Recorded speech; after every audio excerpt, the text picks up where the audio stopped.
TikTok Live Unlocked, the requirements nobody tells you. So, the 1,000 follower myths versus reality. The follower gate, 1,000 followers, is the standard mobile threshold, but TikTok also weight account health, niche activity, and regional eligibility.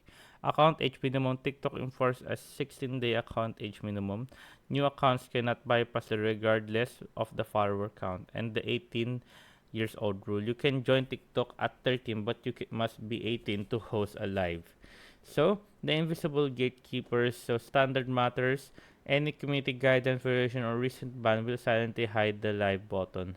The report path, if you're 18 and above with a mature account but missing a button, go to settings, report a problem, live to manually trigger a review.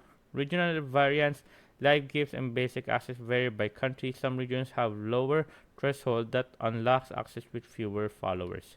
Beyond the app and desktop pro roads, TikTok Lite Studio, the official Windows desktop apps run its own eligibility check, often unlock access faster than the mobile version. A 25-minute rule. Once active, the platform requires 25 minutes per session to maintain your broadcasting privilege. OBS and encounters, you must first check your account level, live access before TikTok issue, the server URL and stream key for professional broadcasting. Your roadmap to access. Audit account, verify age, check strikes, confirm 16 days, build originality, post to 3 to 5 videos weekly at 5 to 9 p.m. Unlock the first use live studio to check eligibility. So there you guys. I hope you guys have the video. Please enjoy it. If you have any more questions or concerns, you can always have it. I'll guys. Have to answer as soon as possible. And thank you guys.